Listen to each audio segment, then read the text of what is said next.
John Smith, a man whose face bore the distinguished map of a life well lived and occasionally exasperated, was done. Utterly, irrevocably, certifiably done with the legal circus that had been his existence for the past 3 decades.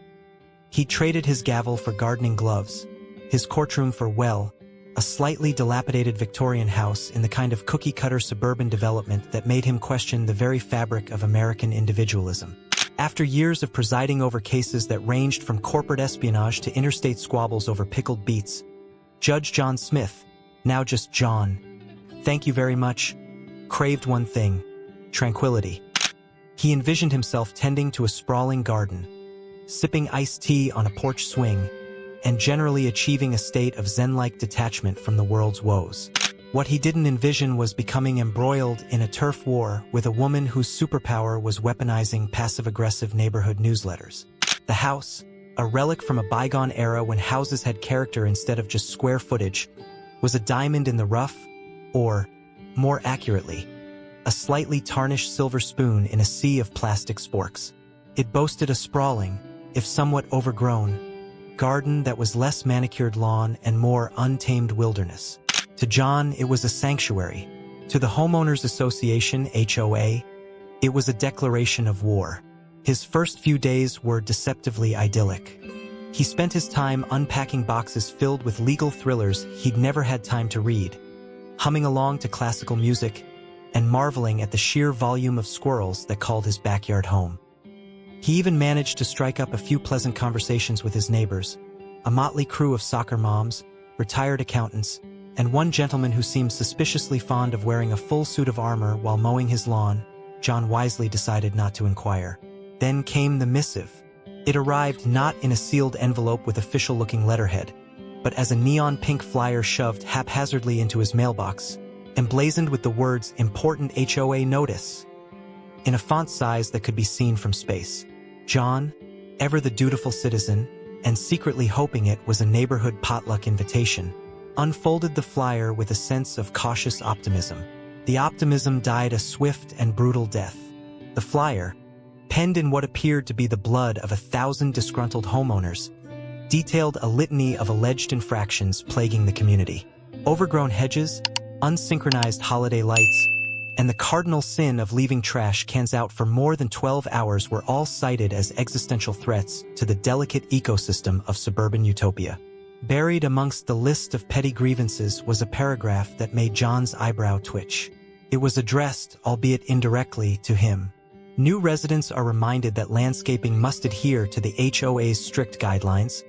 The flyer declared in a tone that suggested noncompliance was akin to treason. Lawns must be mowed to a height of no more than 2.5 inches. Hedges must be trimmed into geometrically pleasing shapes. And all vegetation must be of an approved species, as outlined in Appendix 47B, Subsection C, Paragraph 12, Addendum Zeta of the HOA bylaws. John, who considered himself a reasonably intelligent man, stared at the flyer with a growing sense of bewilderment. He had, perhaps naively, assumed that retirement meant freedom from bureaucratic nitpicking. He was wrong. So wrong. Undeterred, John decided to take the high road. He chalked it up to overzealous neighborhood busybodies and resolved to address the concerns at his leisure. After all, he had a garden to explore and a hammock that was calling his name. That's when she arrived. Karen. The name itself seemed to carry a weight of suburban dread. Karen was the president of the HOA, a position she held with the iron grip of a medieval monarch and the unwavering conviction that she was single-handedly holding back the forces of suburban decay. John first encountered Karen while he was attempting to coax a particularly stubborn rose bush into blooming. She materialized on his property line as if summoned by the sheer audacity of his horticultural endeavors. "Good morning," John chirped, extending a friendly hand. Karen regarded his outstretched hand with suspicion, as if he were offering her a handful of live spiders. "I'm Karen," she announced, her voice carrying the subtle undertones of judgment and condescension. "President of the HOA." John retracted his hand, a flicker of amusement dancing in his eyes. "John Smith," he replied. "Pleased to meet you. I trust you received our notice regarding landscaping regulations?" Karen asked, her gaze sweeping over John's unruly garden with the disdain of a museum curator inspecting a kindergarten art project. I did, John said, carefully pruning a dead rose bloom. I'll get around to it eventually. Karen's eyes narrowed. Eventually is not a time frame that the HOA recognizes, Mr. Smith. We have standards to maintain. And I'm sure you maintain them admirably, John said, his tone laced with a hint of sarcasm that seemed to sail right over Karen's head. However, I believe my garden is quite charming as it is. Charming, Karen scoffed. It's overgrown and unkempt. It's an eyesore. It's bringing down property values. John stifled a sigh. He had a feeling this was going to be a long and arduous battle. I assure you, Ms. Karen, my garden is not single-handedly responsible for the fluctuations of the real estate market. It's the principle of the thing, Mr. Smith, Karen insisted, her voice rising in volume. We have rules for a reason, and those rules must be followed. John straightened up, a glint of steel entering his eyes. He dealt with far more formidable adversaries than a suburban tyrant with a penchant for landscaping regulations. Ms. Karen, he said, his voice suddenly carrying the weight of years spent presiding over a courtroom. I appreciate your enthusiasm. However, I suggest you familiarize yourself with the concept of reasonable accommodation before you start issuing decrees about the height of my hedges. Karen, momentarily taken aback by John's sudden shift in demeanor, sputtered for a moment before regaining her composure. I'll have you know, Mr. Smith, that the HOA has the full authority to enforce its regulations. And if you don't comply, we will take the necessary steps to ensure that you do. With that ominous pronouncement, Karen turned on her heel and marched back to her perfectly manicured lawn, leaving John standing in his slightly chaotic, but undeniably charming garden. He watched her go, a slow smile spreading across his face. He had a feeling that suburban tranquility was going to be a lot harder to achieve than he had anticipated. But as he surveyed his unruly kingdom, he also felt a spark of something. It wasn't quite joy. It wasn't quite anger. It was something far more insidious. The initial encounter with Karen had been merely a skirmish, a polite exchange of passive-aggressive pleasantries masked as neighborhood concern. But John knew, with the cold certainty only a seasoned jurist can possess, that it was only the beginning. Karen, like a particularly persistent weed, was not going to be easily eradicated. True to form, the missives began arriving with increasing frequency. The neon pink flyers were now accompanied by emails, text messages, and even, on one memorable occasion, a hand-delivered note attached to a small, stuffed badger. John suspected Karen had mistaken him for a woodland creature in need of re-education. The content of these communications was, to put it mildly, ludicrous. John was accused of everything from attracting undesirable wildlife. The squirrels, apparently, had developed a taste for Karen's prize-winning petunias, to violating the HOA's aesthetic harmony clause with his choice of lawn ornaments, a collection of vintage garden gnomes he'd inherited from his eccentric aunt. John, initially amused by the sheer absurdity of it all, found his patience wearing thin. He'd spent years dealing with complex legal arguments and high-stakes negotiations. He wasn't about to let a suburban busybody with a penchant for bureaucratic tyranny ruin his retirement. So he decided to fight back, but not in the way Karen expected. Instead of engaging in a shouting match or hiring a team of lawyers to wage war on the HOA bylaws, John decided to play the long game. He meticulously researched the HOA regulations, searching for loopholes and ambiguities that he could exploit to his advantage. He attended HOA meetings, armed with a notepad and a mischievous glint in his eye, ready to challenge every petty decree with the force of legal precedent. He discovered, much to his delight, that the HOA bylaws were riddled with inconsistencies and contradictions. The rules governing lawn height, for example, were vague and open to interpretation.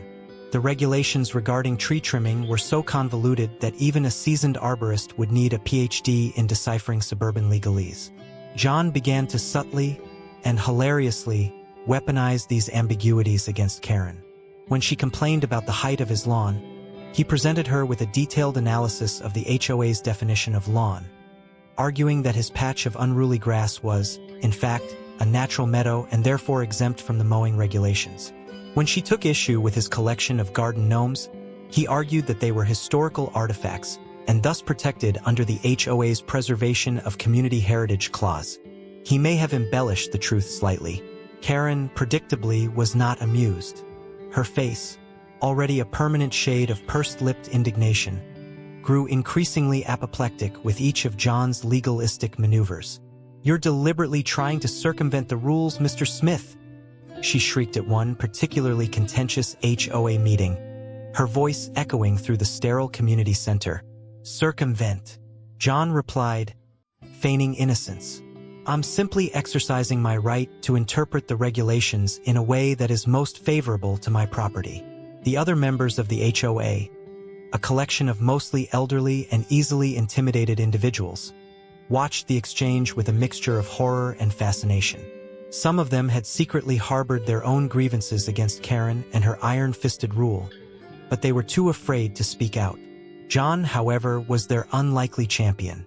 As the battle escalated, John began to employ more creative tactics. He started hosting garden parties for the neighborhood squirrels, complete with tiny picnic tables and miniature bowls of nuts. He planted a vegetable garden in his front yard, arguing that it was a sustainable food source and therefore in compliance with the HOA's vaguely worded Environmental Responsibility Clause. He even, on one particularly audacious occasion, erected a giant inflatable flamingo in his front yard, claiming it was a whimsical art installation designed to promote community spirit. Karen, by this point, was apoplectic. She saw John's actions as a deliberate act of rebellion, a personal affront to her authority. She vowed to stop him no matter the cost. She started by escalating her harassment campaign. She called him at all hours of the night to complain about the noise of his wind chimes. She sent him anonymous letters filled with thinly veiled threats. She even started spreading rumors about him to the other neighbors, claiming that he was a radical environmentalist and a danger to the community. But John, who had faced far worse during his years on the bench, was unfazed. He saw Karen's escalating tactics as a sign of desperation, a clear indication that he was winning the battle. Then came the trees. Karen, in a fit of pique, discovered a long-dormant clause in the HOA bylaws that gave her the authority to regulate the size and species of trees on residential properties. She declared that John's trees, which were tall, leafy, and provided much-needed shade, were in violation of the regulations and had to be trimmed, or, in her more ambitious moments, removed altogether. John, who had a deep and abiding love for trees, was horrified. He knew that Karen's intentions were not about safety or aesthetics. They were about control. They were about asserting her dominance over him and his property. "Those trees are staying right where they are, Miss Karen," John declared, his voice hardening. "They were here long before you and your HOA, and they'll be here long after you're gone." Karen, predictably, refused to back down. She issued a formal notice demanding that John trim his trees within 30 days, or she would hire a professional tree-cutting service to do it for him, at his expense. John knew that he had reached a turning point. He could back down, comply with Karen's demands, and resign himself to a life of suburban conformity. Or he could stand his ground, defend his trees, and fight for his right to live his life as he saw fit. He looked at the trees, their branches reaching towards the sky like supplicating arms. He thought of the squirrels who nested in their branches, the birds who sang in their leaves, the shade they provided on hot summer days. And he made his decision. "Bring it on, Karen," he muttered to himself, a slow smile spreading across his face. "You just messed with the wrong judge." When John refused to trim his trees, she predictably escalated. She hired a tree-cutting service, a crew of burly individuals who looked like they'd been raised on a diet of testosterone and wood chips, to descend upon John's property and butcher his beloved trees. The day they arrived was like a scene from a suburban horror movie. The air filled with the roar of chainsaws, the stench of gasoline, and the terrified cries of squirrels fleeing for their lives. John, who had been bracing himself for this moment, watched in grim silence as the tree cutters began their assault. He knew that he couldn't physically stop them. He was a retired judge, not a superhero. But he wasn't about to stand idly by and watch his trees be desecrated. He had a plan, a cunning and slightly ridiculous plan, that involved a combination of legal maneuvering, strategic distraction, and a whole lot of sap. First, he called the police. He argued that the tree cutters were trespassing on his property and violating local noise ordinances. The police, predictably, were less than thrilled to get involved in a suburban squabble over trees. But they agreed to send a patrol car to investigate, mostly to appease John and get him off their backs. While he waited for the police to arrive, John put phase 2 of his plan into action. He grabbed a bucket, a ladder, and a can of industrial-strength lubricant, and began coating the trunks of his trees with the slippery substance. He figured that if the tree cutters were going to cut down his trees, they were going to have to work for it. The tree cutters, initially amused by John's antics, quickly grew frustrated as they struggled to get a grip on the greased-up tree trunks. Their chainsaws slipped and slid, sending showers of wood chips flying in all directions. The operation, which had started with a confident swagger, quickly devolved into a slapstick comedy routine. Just as the tree cutters were starting to lose their cool, the police arrived. The officer, a young and visibly bored man, surveyed the scene with a sigh. "What's going on here?" he asked, his voice laced with a hint of exasperation. "These men are trespassing on my property and destroying my trees," John exclaimed, pointing dramatically at the tree cutters. "Ma'am said she hired them," the officer replied, gesturing towards Karen, who was standing on her lawn, arms crossed and a smug look on her face. "She may have hired them, but they don't have my permission to be here," John retorted. "And they're violating local noise ordinances, and they're creating a public nuisance." The officer, clearly regretting his decision to become a police officer, rubbed his temples. "Look, I don't have time for this. Just try to keep it down. Okay?" With that, he turned and walked back to his patrol car, leaving John to fend for himself. John, undeterred, continued his campaign of strategic obstruction. He blasted classical music from his stereo at full volume, hoping to drown out the noise of the chainsaws. He set up a sprinkler system to spray the tree cutters with water. He even released a swarm of ladybugs into the air, hoping they would distract the tree cutters with their sheer cuteness. But Karen, ever resourceful, was not about to let John's antics derail her plan. She called the HOA, who sent a representative to oversee the tree-cutting operation. She called the local news station, hoping to shame John into compliance. She even called an animal control officer, claiming that John was endangering the squirrels with his reckless behavior. The situation quickly spiraled out of control. The street filled with police cars, news vans, and angry neighbors. The air crackled with tension and the sweet aroma of impending suburban implosion. As the chaos reached its peak, John decided to play his final card. He pulled out his cell phone and dialed a number he hadn't used in years. "Hello?" A voice answered on the other end. "It's John Smith," John said, his voice calm and steady. "I need a favor." A few hours later, a black SUV pulled up to John's house. A woman in a sharp business suit stepped out, her face grim and determined. "Judge Thompson," John said, extending a hand. "Thank you for coming." "What's the situation, John?"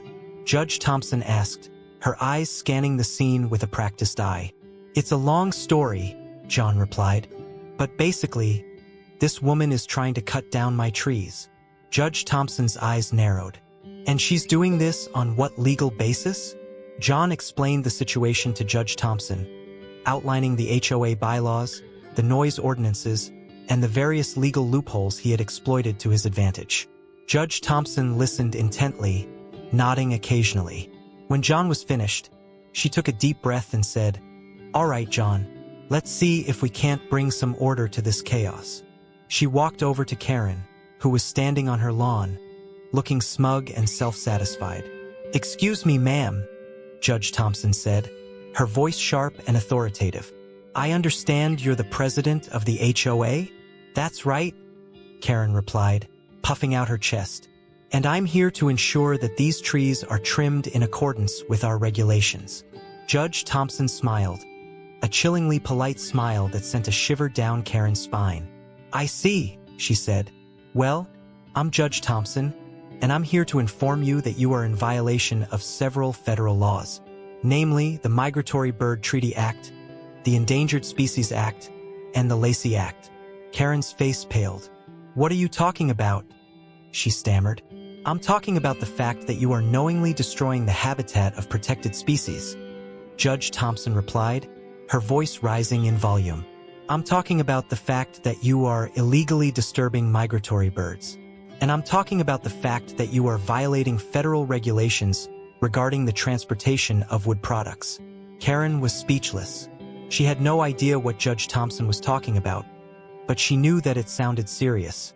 Very serious. I'm going to need you to cease and desist all tree-cutting activities immediately, Judge Thompson continued. And I'm going to need you to provide me with a list of all the trees you've had cut down in the past year. Failure to comply will result in severe penalties. Karen, finally realizing that she was outmatched, backed down. She ordered the tree cutters to pack up their equipment and leave. She apologized to the neighbors for the disruption, and she promised to never, ever mess with John's trees again. As the chaos subsided and the street slowly returned to normal, John looked at Judge Thompson with a grateful smile. Thank you, he said. I don't know what I would have done without you. Don't mention it, John, Judge Thompson replied. Just remember, when it comes to suburban warfare, sometimes you need to bring out the big guns. And with that, she got back in her SUV and drove away, leaving John standing in his slightly chaotic, but undeniably victorious, garden. Karen, humiliated and defeated in the Battle of the Trees, retreated to her meticulously organized home, presumably to lick her wounds and strategize her next move. What she didn't realize, however, was that John wasn't finished with her. Not by a long shot. The Near-Tree Massacre had merely been the catalyst. It had ignited a fire in John's belly, a simmering desire for justice or, let's be honest, sweet, sweet revenge that he hadn't felt since his days on the bench.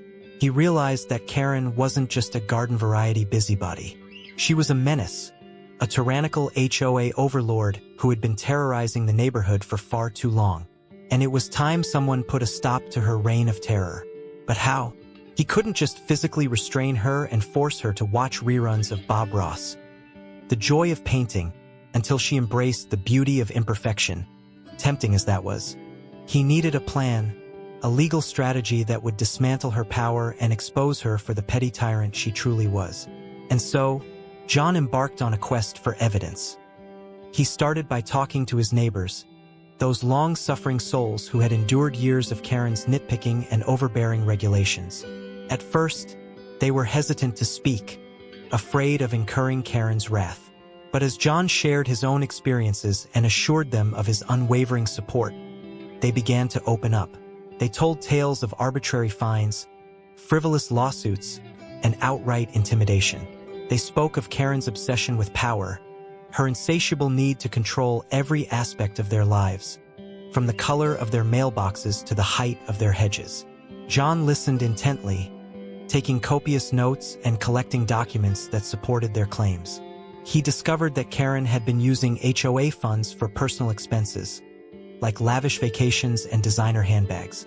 He learned that she had been manipulating HOA elections to ensure her continued reign. And he uncovered a series of shady deals with local contractors who were conveniently donating to Karen's favorite charities in exchange for lucrative contracts. As the evidence mounted, John began to feel a familiar thrill, the same sense of purpose he had experienced when preparing for a high-stakes trial. He meticulously organized his findings, crafting a compelling narrative that would expose Karen's misdeeds to the world. He knew that he couldn't just march into the next HOA meeting and shout accusations. He needed to present his case in a clear, concise, and legally sound manner. He needed to build a paper trail of pain, a mountain of evidence that would bury Karen under its weight. So, he dusted off his legal skills and began drafting a formal complaint to the HOA, outlining Karen's alleged violations and demanding her immediate resignation. He attached hundreds of pages of supporting documentation, including witness statements, financial records, and copies of HOA bylaws that Karen had conveniently misinterpreted over the years. He knew that the HOA was unlikely to take his complaints seriously. Karen had stacked the board with her cronies, who were unlikely to turn against her. But that wasn't the point. The point was to create a record, to establish a foundation for further legal action. Once the complaint was filed, John began reaching out to local media outlets. He contacted a reporter at the local newspaper, a cynical but fair-minded individual who had a reputation for exposing corruption and holding public officials accountable. He shared his evidence with the reporter, providing her with a detailed account of Karen's alleged misdeeds. The reporter, initially skeptical, was quickly won over by the sheer volume of evidence and the compelling nature of John's story. She agreed to investigate further and write a series of articles exposing Karen's alleged wrongdoing. As the wheels of justice began to turn, Karen grew increasingly desperate. She knew that her carefully constructed empire was crumbling around her. She tried to discredit John, spreading rumors about his mental stability and accusing him of being a disgruntled retiree with a personal vendetta. She even threatened to sue him for defamation, but John simply laughed. He knew that her threats were empty. He had the evidence on his side, and he wasn't afraid to use it. Then came the piece de resistance, the moment that John had been waiting for. The local newspaper published its first article about Karen, exposing her alleged misuse of HOA funds and her tyrannical reign over the neighborhood. The article was a bombshell. It painted Karen as a power-hungry control freak who had been exploiting her position for personal gain. It quoted John and several other neighbors, who shared their stories of Karen's harassment and intimidation. The reaction was swift and brutal. The other members of the HOA board, realizing that their own reputations were at stake, began to distance themselves from Karen. The local community erupted in outrage, demanding her immediate resignation. Karen, finally realizing that she was completely and utterly defeated, had no choice but to concede. She issued a brief statement to the press, denying all wrongdoing but announcing her resignation from the HOA, citing personal reasons. The neighborhood erupted in celebration. Neighbors gathered in the streets, toasting John as a hero and celebrating the end of Karen's reign of terror. But John, ever the pragmatist, knew that the fight wasn't over. He still wanted to see Karen held accountable for her actions. He still wanted to ensure that she never again had the opportunity to abuse her power and terrorize innocent people. So, he contacted the local district attorney and presented him with his evidence. The district attorney, impressed by the thoroughness of John's investigation, agreed to open a criminal inquiry into Karen's alleged financial misdeeds.